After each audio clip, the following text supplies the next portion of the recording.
Oi pessoal, aqui é a Prof. Rita Vieira e eu estou aqui para conversar com vocês sobre a nossa aula 2 de História do Brasil, a continuação da História do Brasil Colônia.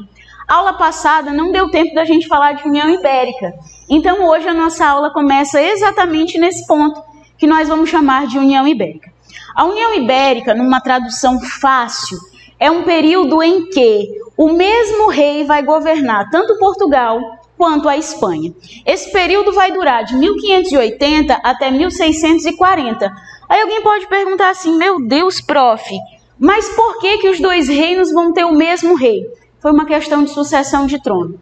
Portugal tinha um rei muito jovem chamado Dom Sebastião. Dom Sebastião ainda não era casado, não tinha filhos, não tinha irmãos, ele era filho único. O pai dele faleceu e ele assumiu o trono. Mas Dom Sebastião gostava muito de representar o reino português nas batalhas que o reino português enfrentava, principalmente para descobertas e exploração nas costas africanas ou no norte da África. Dom Sebastião acabou desaparecendo numa batalha chamada de Batalha de Alcácer Quibir, na África, no ano de 1578. Como Dom Sebastião era muito jovem, não tinha filhos, não tinha irmãos, ocorreu um grande problema na sua sucessão. Quem veio assumir o poder temporariamente foi um tio-avô que ele tinha, que já era idoso, que era um homem da igreja, tinha servido a vida inteira como padre da Igreja Católica.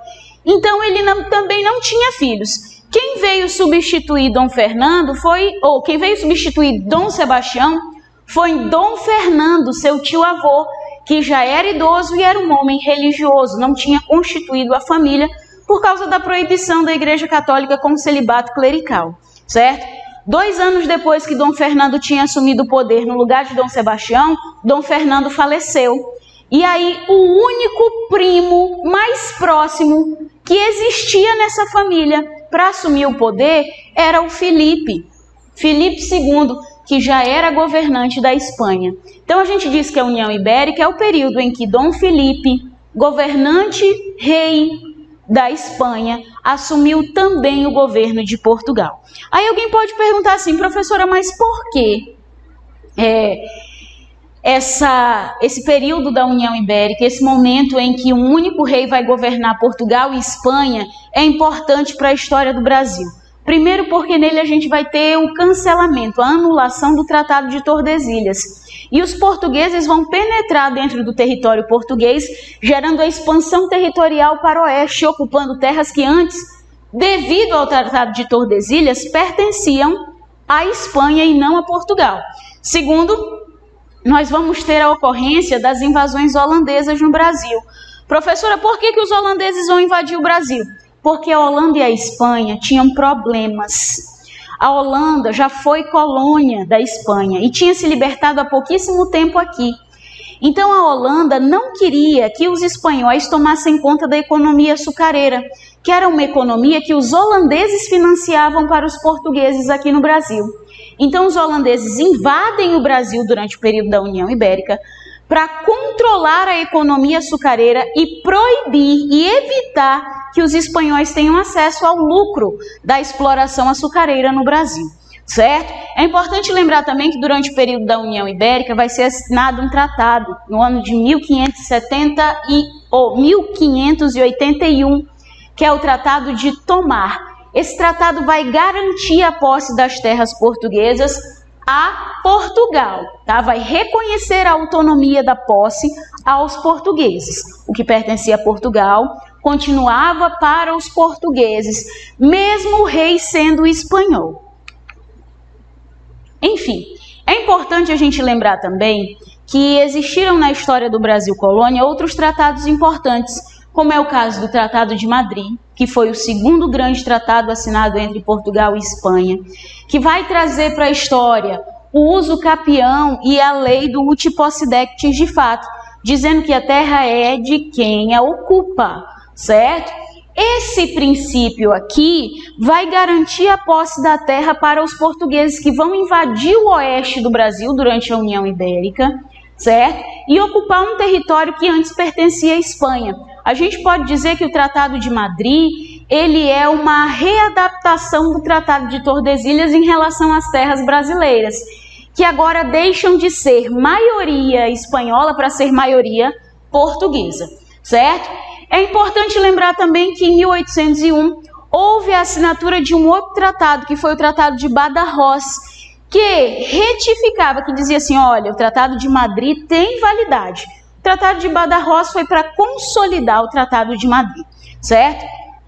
As invasões estrangeiras, nós precisamos falar. Professor, o Brasil foi só invadido pelos holandeses? Não, tá? O Brasil também enfrentou, durante o período colonial, as invasões francesas, que aconteceram lá no governo geral do Duarte da Costa e só se encerraram no governo do Mendes Sá, certo? É muito importante a gente lembrar os motivos que geraram essas invasões, porque as pessoas perguntam assim, nossa, por que os estrangeiros tinham tanta vontade, os estrangeiros além de portugueses e espanhóis, tinham tanta vontade de invadir o território brasileiro? Primeiro porque eles não reconheciam o Tratado de Tordesilhas, gente.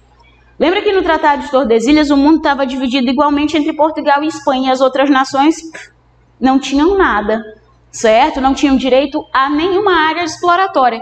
Então essas invasões vão acontecer primeiro porque eles não reconheciam, as outras nações, principalmente europeias, não reconheciam o Tratado de Tordesilhas como legítimo. Segundo, porque eles estavam em busca de riquezas e também fugindo de invasões, e também fugindo de processos de perseguições religiosas, tá? É muito importante a gente lembrar que os franceses, eles vão fugir de perseguições religiosas. Lá na Europa, nesse mesmo momento das invasões aqui, estava acontecendo a Guerra dos 30 Anos, que é o conjunto de conflitos religiosos que vai eclodir na Europa após a Reforma Protestante. Então, muitos estavam vindo em busca de um lugar para viver, fugindo de perseguições religiosas, tá? Então, se por acaso você encontrar lá no Enem uma questão perguntando para você quais são os principais motivos das invasões estrangeiras que aconteceram no Brasil durante o período colonial, você tem que lembrar, primeiro, porque as nações europeias, as outras nações europeias, não reconheciam o Tratado de Tordesilhas. Segundo, porque estavam em busca de riquezas.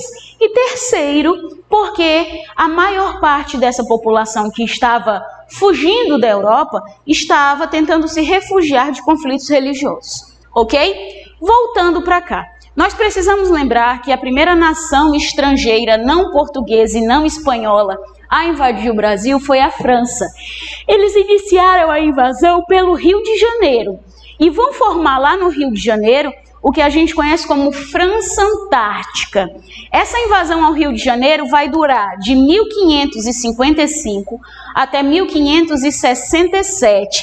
E lá eles vão ser expulsos pelo governador-geral do Brasil, que vai conseguir expulsá-los, que é o Mendes Sá, tá? O Mendes Sá vai fazer uma associação com os índios tupinambás que viviam na região do Rio de Janeiro, que nós chamamos na história também de tamoios, tá? Tupinambás ou tamoios, e junto com uma força do governo português, com o governo geral do Brasil e a associação com os índios tamoios, eles vão conseguir expulsar os franceses do Rio de Janeiro.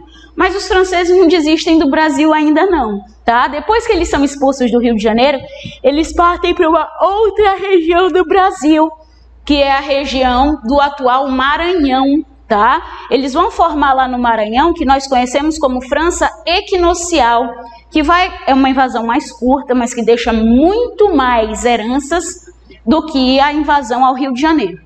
A França Equinocial, que é a França maranhense, ela só aconteceu de 1612 a 1615. E eles são os responsáveis pela fundação da capital do Maranhão, que é São Luís, conhecida como a Ilha do Amor, tá? Se vocês tiverem a oportunidade um dia de passear no Centro Histórico de São Luís, vocês vão perceber que a maioria das construções tem azulejos franceses. Ainda é do período da França Equinocial, característica do processo de invasão francesa ao Maranhão. Em 1616, a coroa portuguesa mandou para a região do Maranhão uma expedição colonizadora, chefiada por um rapaz chamado Jerônimo de Albuquerque, e ele vai ser o responsável pela expulsão definitiva dos franceses do Brasil, tá bom? Outro ponto importante que nós precisamos lembrar são das invasões holandesas, tá? Essas vão deixar características e marcas mais profundas, como a urbanização da cidade de Recife, por exemplo, certo? É importante a gente lembrar que no ano de 1621, os holandeses criaram a Companhia das Índias Ocidentais, que tinha como principal objetivo facilitar as relações comerciais dos holandeses com todas as outras nações europeias, certo? Depois que eles fundaram a Companhia das Índias Ocidentais, eles começaram a fazer investiduras no território brasileiro. Primeiro eles chegaram à Bahia e ficaram lá de 1624 a 1625, até se estabelecerem definitivamente em Pernambuco, tá?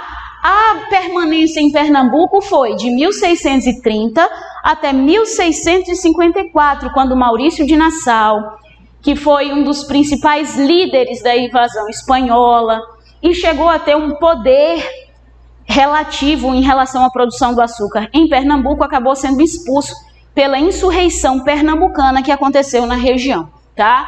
O governo de Maurício de Nassau, essa intenção de governo do Maurício de Nassau representando os holandeses em Pernambuco, que aconteceu de 1637 a 1644, trouxe volumosos empréstimos para os produtores de açúcar, certo? Para os grandes engenhos, para os grandes senhores coloniais do açúcar. Trouxe a urbanização da cidade de Recife, tanto que Recife depois, no finalzinho do Brasil Colônia, vai ser elevada à capital de Pernambuco por causa da urbanização deixada por Maurício de Nassau, e trouxe também o aumento dos impostos, o arroxo colonial. Só que o Maurício de Nassau, em 1644, ele foi expulso, porque os próprios senhores de engenho, que não queriam mais pagar altíssimos impostos para Maurício de Nassau, resolveram expulsá-lo da região pernambucana e do Brasil. 10 anos depois, o Maurício de Nassau, antes de ir embora daqui, gente, ele levou umas mudinhas de cana-de-açúcar e plantou nas ilhas da América Central, que nós chamamos de Antilhas, certo? 10 anos depois da expulsão do Maurício de Nassau, a produção caribenha, a produção das Antilhas, que era comandada pelos holandeses, acabou superando a produção brasileira. Bom, gente, continuando nossa aula, a gente já falou sobre a sociedade açucareira e toda a economia do açúcar na nossa aula passada. Nós já vimos as motivações que levaram Portugal a plantar açúcar no Brasil, que foi a experiência que eles já tinham com a produção nas ilhas oceânicas, certo? Depois da conquista da África. A grande aceitação do produto na Europa, era um produto muito consumido. E também o solo e o clima do Nordeste, que eram favoráveis, e a Holanda, que se dispôs a financiar essa economia. Isso tudo a gente já viu na nossa aula 1, tá? Bom, pessoal, continuando nossa aula, na semana passada a gente já falou sobre a economia açucareira e os motivos que levaram Portugal a escolher plantar açúcar no Brasil, explorar essa economia no Brasil. Nós precisamos lembrar sempre que os portugueses já tinham experiência com a produção de açúcar nas ilhas oceânicas, perto da África, região já colonizada por portugueses. Precisamos lembrar também que esse era um produto que tinha grande aceitação na Europa, tá? Era muito bem consumido e muito bem recebido pelos consumidores europeus. O clima e o solo do Nordeste eram muito favoráveis para a produção e a Holanda resolveu apoiar Portugal e financiar toda essa economia açucareira. Exatamente por isso que os holandeses vão invadir o Brasil durante a União Ibérica, porque como eles fundaram, eles financiaram a economia açucareira para Portugal, eles não admitiam que um rei espanhol comandasse e lucrasse com a economia que eles tinham financiado, certo? É muito importante lembrar, mais uma vez, a gente já falou disso lá na aula 1, mas eu vou falar novamente aqui, que a sociedade formada pela economia açucareira é uma sociedade rural, escravocrata, tá? Com muita mão de obra escrava, patriarcal, somente homens podiam exercer a chefia, elitista, ela está dividida em casa grande e senzala, quem tem a posse da fazenda que vai produzir açúcar e quem trabalha de maneira desumana para a produção do açúcar. E era uma sociedade muito religiosa pela influência católica portuguesa, certo? Mais uma coisa que nós não comentamos na aula passada e que é importante nós comentarmos hoje, por isso que eu coloquei a economia açucareira de volta aqui nos nossos slides, é a questão da crise. A economia açucareira estava indo de vento em polpa desde que ela começou a dar certo no finalzinho do século XVI e início do século XVII, certo? Só que chegou um momento, principalmente durante o finalzinho da União Ibérica, em que a economia açucareira vai começar a entrar em declínio, tá? E nós precisamos lembrar desses motivos. Lá em meados do século XVII, por volta de 1640, 1650, essa economia começa a dar problemas, tá? É importante lembrar que nesse momento estavam faltando metais amoedáveis na Europa para a compra desse produto, certo? É importante lembrar também que a Europa estava vivendo o auge da Guerra dos 30 anos, que são os conflitos religiosos, certo? A União Ibérica vai reavivar as rivalidades entre espanhóis e holandeses, o que vai prejudicar a produção de açúcar no Brasil. Quando Maurício de Nassau foi embora, ele levou algumas mudas do açúcar brasileiro para plantar nas ilhas oceânicas, no Caribe, nas ilhas da América Central, e 10 anos depois que elas começaram a ser plantadas, a produção açucareira das Antilhas, do Caribe, superou a produção brasileira. E os holandeses começaram a comandar essa economia de outro lugar que não era mais o Brasil, certo? É importante lembrar também aqui nesse processo de declínio que a Europa descobriu o açúcar de beterraba, que vai substituir em certa parte, tá bom? O açúcar que tem origem da cana. É muito importante a gente lembrar também, gente, que ao mesmo tempo que o Brasil, durante o período colonial, tinha suas grandes economias que serviam principalmente para o sustento e lucro da coroa portuguesa, da metrópole portuguesa, existiam atividades complementares que aconteciam dentro do Brasil, principalmente para suprir a necessidade de abastecimento alimentício, tá? Então a gente pode dizer que durante o Brasil colonial existiram atividades econômicas complementares que tinham como principal objetivo abastecer de alimentos a própria colônia, como por exemplo a pecuária, tá? Lembra que o primeiro governador-geral do Brasil, um rapaz chamado Tomé de Souza, tentou implantar a pecuária. Ele trouxe os primeiros gados bovinos para o Brasil, numa tentativa de superar o desabastecimento de carne aqui na região. E a pecuária foi muito importante durante o período colonial, primeiro porque ela gerou o processo de interiorização do Brasil. Enquanto as principais economias, como o açúcar, se desenvolvia lá no Nordeste e depois o ouro foi explorado na região das Minas Gerais, o sul do Brasil ficou responsável pelo maior número de criação pecuária nesse período, certo? Outra atividade que gerou o processo de interiorização do Brasil e que nós consideramos atividade econômica complementar do Brasil colônia é a atividade do bandeirantismo, tá? O bandeirante que está sempre em busca ou de ouro, ou metais preciosos, ou pedras preciosas, ou índios para capturar e vender como mão de obra escrava, ou atrás de coletar drogas do sertão, ele vai caminhar indeterminadamente por dentro do território, gerando o processo de interiorização, tá? A atividade bandeirante, a expedição bandeirante, que são expedições particulares, elas têm 3 objetivos: buscar metais preciosos, fazer apreação de índios para vendê-los como mão de obra escrava e capturar drogas do sertão, tá bom? Lembrando, para quem não conhece esse termo ou não lembra desse termo, drogas do sertão são produtos genuinamente brasileiros, como a castanha do Brasil, o urucum, o cupuaçu, tá? Esses produtos genuinamente brasileiros, que são originários do Brasil, são as drogas do sertão. Olha só, entramos na segunda economia do Brasil colônia, tá? Que é o ciclo minerador. Na verdade, historicamente, a gente nem chama mais de ciclo, a gente chama de surto. Porque ciclo é aquilo que dá a ideia de que de tempos em tempos volta a acontecer.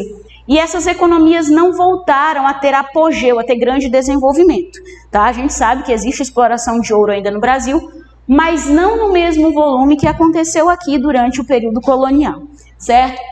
Quero que vocês lembrem que a mineração na região que nós conhecemos hoje como Minas Gerais, ela marca o século XVIII. Tá? A exploração colonial do século XVIII vai ser marcada pelo financiamento da exploração aurífera na região de Minas Gerais. Aí alguém pode perguntar assim, professora, mas só teve exploração de ouro durante o ciclo minerador na região de Minas Gerais? Não. Nós tivemos grandes jazidas também na região do que hoje é o estado do Mato Grosso, tá? O rio Guaporé, esses rios do Mato Grosso, o rio Cuiabá, o rio Caiapó, o rio Guaporé foram rios de exploração aurífera também dentro do século XVIII, tá bom? Inclusive o Mato Grosso vai ser formado como capitania a partir da exploração de ouro do ciclo minerador, tá? O grande centro, o primeiro grande centro foi Minas Gerais. Depois os bandeirantes acabaram descobrindo ouro em outras regiões, como no estado de Goiás e no estado do Mato Grosso, certo? Quero falar para vocês que a economia aqui, a primeira jazida de ouro na região das Minas Gerais foi descoberta ainda no século XVII, lá no ano de 1639, por um bandeirante chamado Antônio Caetés, tá? O Antônio Caetés estava em busca de metais preciosos e encontrou a primeira grande jazida de ouro na região das Minas Gerais.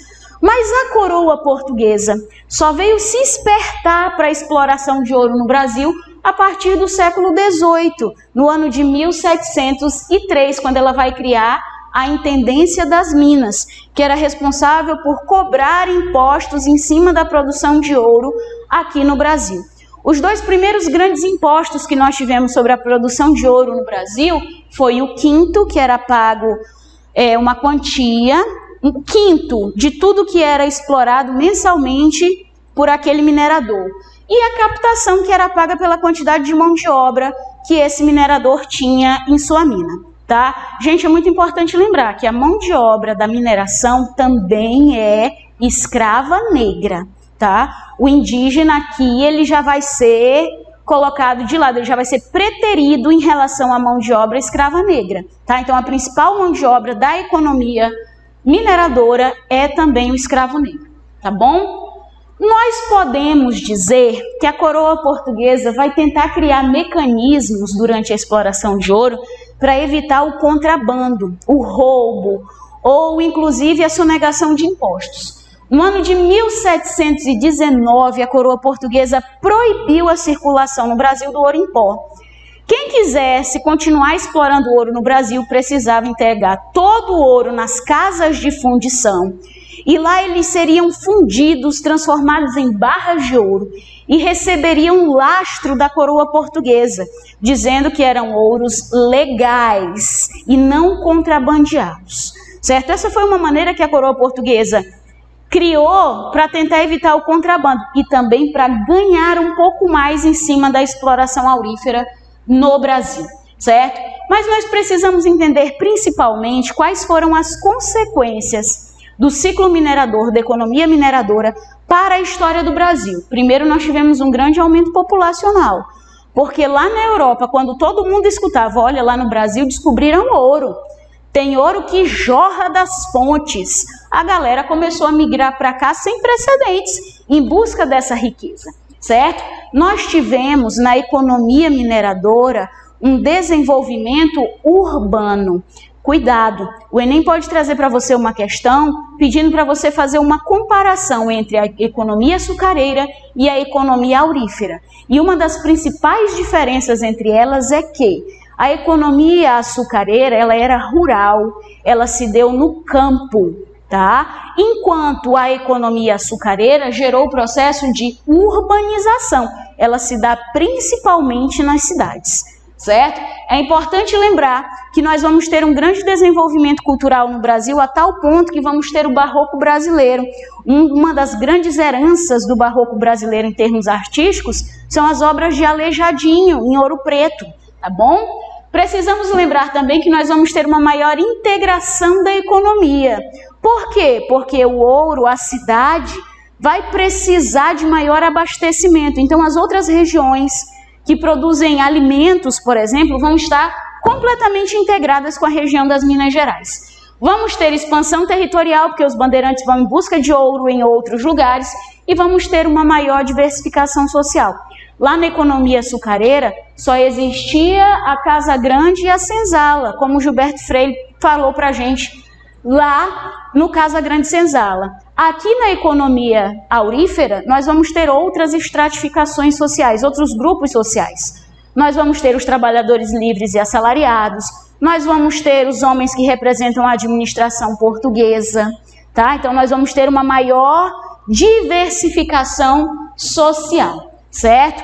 É importante lembrar também que o século XVIII é marcado por um momento de melhoramento no desenvolvimento econômico português. Porque o rei de Portugal, percebendo que não dava conta de governar tudo sozinho ao mesmo tempo, ele convidou um rapaz que era amigo dele, chamado Marquês de Pombal, para assumir o Ministério da Economia português. Nós podemos dizer que Pombal foi primeiro-ministro de Portugal e sua principal atribuição era coordenar a economia portuguesa e dirigir a economia da principal metrópole, da principal colônia portuguesa, que era o Brasil. Tá certo? Então o Marquês de Pombal vai ser convidado pelo rei de Portugal a gerir as finanças, tanto da metrópole, que era Portugal, quanto da principal colônia, que nesse momento era o Brasil, com a produção aurífera. Mas o primeiro grande desafio do Marquês de Pombal, quando ele assumiu o poder, foi reverter um tratado que Portugal assinou com a Inglaterra. No ano de 1703, início do século XVIII, Portugal e Inglaterra assinaram um tratado chamado de Tratado de Methuen, que na história nós chamamos vulgarmente de Tratado de Panos e Vinhos. Nesse tratado ficou decidido que Portugal ia fornecer vinhos para a Inglaterra e a Inglaterra ia fornecer tecido, pano, para Portugal. Até aí tudo bem. Só que naquele momento da história se usava muito mais tecido do que se tomava vinho. Então Portugal acabou ficando completamente endividada na mão da Inglaterra. Quando o rei de Portugal convida o Sebastião José para assumir o cargo de primeiro-ministro e cuidar das finanças, o primeiro grande desafio dele seria reverter o Tratado de Methuen e pagar essa dívida de Portugal com a Inglaterra, tá? Nós podemos inclusive dizer, gente, sem medo nenhum, porque os livros didáticos já falam disso, certo?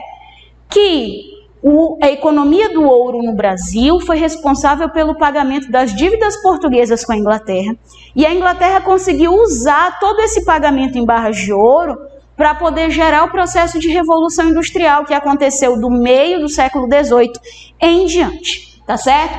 Quero lembrar vocês também que o Pombal fez diversas realizações para a história do Brasil colônia, como, por exemplo, a criação de um imposto único chamado derrama, que seria cobrado uma vez por ano no Brasil por toda a produção aurífera na região das Minas Gerais. A derrama nunca foi cobrada, tá? Ela foi criada, mas ela nunca chegou a ser cobrada, porque na data marcada para ela ser cobrada, aconteceu toda a agitação que envolvia a Inconfidência Mineira. Então a derrama não foi cobrada. O Marquês de Pombal também vai ser o responsável por mudar a capital do Brasil, de Salvador para o Rio de Janeiro. Aí alguém pergunta, professora, por que muda a capital? Porque o Rio de Janeiro agora estava mais perto do centro de produção econômica, que era a região das Minas Gerais. Então, no ano de 1763, ele vai colocar a capital no Rio de Janeiro. Ele também é o responsável pela expulsão dos jesuítas do Brasil, no ano de 1759. Aí alguém pode perguntar, professora, por que esse rapaz expulsou os missionários jesuítas do Brasil? Porque os jesuítas já não estavam mais contribuindo para o processo colonizatório. Ao invés de usar os índios para coletar drogas do sertão e todo o lucro dessa economia ser mandado para a coroa portuguesa, os jesuítas estavam ficando com o lucro dessa economia de exploração das drogas do sertão para a própria companhia, sem fazer o repasse para a coroa portuguesa. Aí o Pombal falou assim, não, meus colegas, vazem daqui, porque vocês já não estão mais ajudando a coroa, então tchau, vá-se embora. Ele também vai ser responsável pela criação de comércio, da Companhia de Comércio do Grão-Pará e Maranhão. Vai ser responsável pela construção de diversos fortes na Amazônia, inclusive o nosso forte aqui, o Real Forte Príncipe da Beira, é desse período, tá? E vamos ter também a criação do Diretório dos Índios, onde o Marquês do Pombal põe fim à escravidão indígena no Brasil. Professora, por que ele fez isso? Ele era um cara legal? Ele era bonzinho? Não, gente. O Marquês do Pombal, ele era um cara que estava trabalhando para o desenvolvimento econômico da metrópole e para o pagamento das dívidas de Portugal. Enquanto tinha índio disponível e podia ser usado como mão de obra escrava, os colonos aqui no Brasil não queriam comprar escravos negros. E quem movimentava a economia do tráfico negreiro também era Portugal, certo? Então o que aconteceu? Marquês do Pombal resolveu proibir a escravidão indígena para obrigar os colonos aqui no Brasil a comprarem escravo negro e movimentarem essa economia, que também era uma economia portuguesa, tá certo? Para nós irmos encerrando de maneira bem fechada a história do Brasil colônia, para que nós possamos encerrar de maneira bem explicada e de boa compreensão a história do Brasil colônia, é muito importante que nós possamos falar sobre as rebeliões coloniais. Aí alguém pode dizer assim, professora, mas essas rebeliões, elas eram de um caráter só, elas aconteceram em benefício do povo. Gente, é muito importante a gente lembrar que as rebeliões coloniais, elas são de dois tipos dentro da história do Brasil, tá? Nós temos as nativistas, que são aquelas onde os colonos vão reivindicar melhores condições colonizatórias, mas não querem a independência do Brasil em relação a Portugal. E nós vamos ter as emancipacionistas, que são aquelas que vão lutar pela independência de determinadas províncias em relação ao Brasil e à coroa portuguesa, tá bom? Quando a gente fala de rebeliões nativistas, que são aquelas onde os colonos só queriam melhores condições de sobrevivência e exploração da colônia, a gente precisa lembrar da primeira delas, que é a aclamação de Amador Bueno, que vai acontecer na região de São Paulo, no ano de 1641.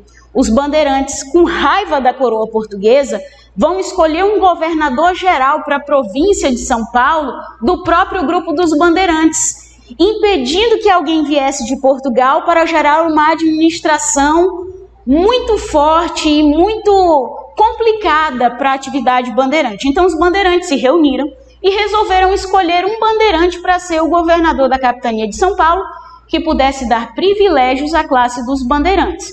Esse rapaz foi o Amador Bueno, que não aguentou ficar no poder nem 3 dias e acabou fugindo da obrigação, certo? A segunda rebelião nativista que nós temos no Brasil durante o período colonial é a revolta dos Beckman, que aconteceu lá no Maranhão no ano de 1684. Mesmo antes de Marquês do Pombal chegar à administração portuguesa, a coroa portuguesa de tempos em tempos proibia a utilização da mão de obra escrava indígena. Os irmãos Tomás e Manuel Beckman, que moravam no Maranhão e foram líderes dessa revolta, eles eram colonizadores que utilizavam mão de obra indígena. E quando a coroa proibia a utilização da mão de obra indígena, eles acabavam se revoltando lá na região. Até que, em 1684, a coroa disse, não, a partir de agora não vamos mais usar a mão de obra indígena como escrava.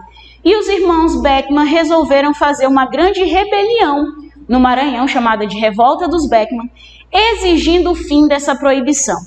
Essa revolta terminou como uma tragédia. Por quê?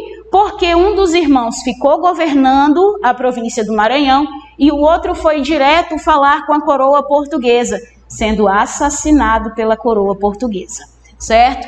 A terceira rebelião nativista que nós temos na história do Brasil é a Guerra dos Emboabas, que vai acontecer lá na região de Minas Gerais no ano de 1709. A Guerra dos Emboabas é importante, gente, porque ela remonta, inclusive, o início do processo de colonização do Mato Grosso, que vai dar origem ao atual estado de Rondônia também, tá certo? A Guerra dos Emboabas foi um conflito entre os exploradores de ouro da região de São Paulo e os exploradores de ouro estrangeiros, que eram chamados de emboabas. Tá? Bandeirantes paulistas e estrangeiros que queriam explorar o ouro na mesma região ali em Minas Gerais, acabaram entrando em conflito pelo domínio da região. Os paulistas acabaram derrotados, eles foram pegos numa emboscada chamada Capão da Traição, onde os estrangeiros acabaram matando 300 bandeirantes paulistas.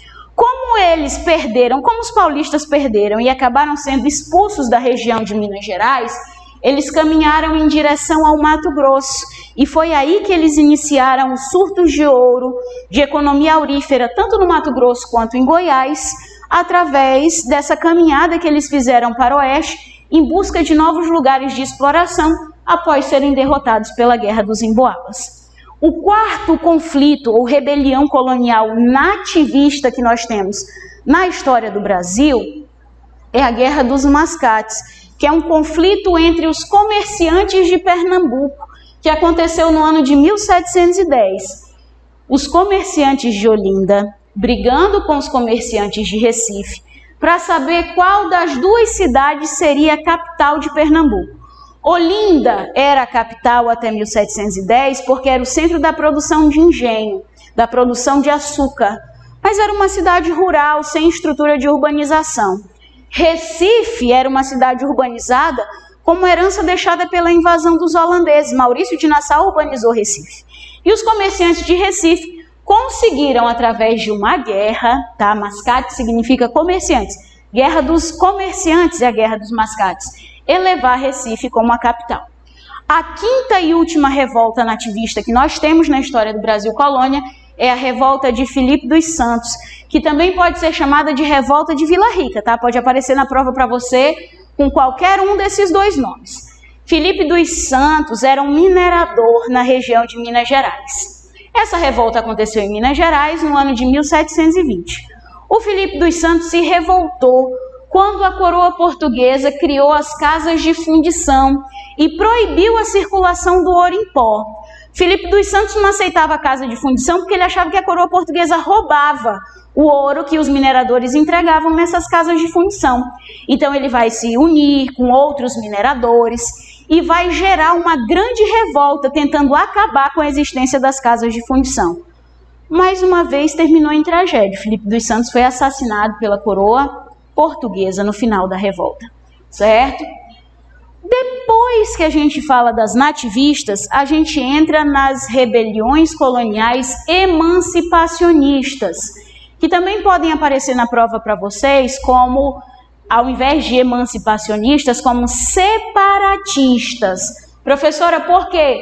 Porque o principal objetivo delas era acabar com a exploração colonial portuguesa aqui no Brasil e gerar a independência de algumas províncias em relação à coroa portuguesa e ao território brasileiro, tá? O primeiro grande movimento que a gente lembra aqui é a Inconfidência Mineira, tá?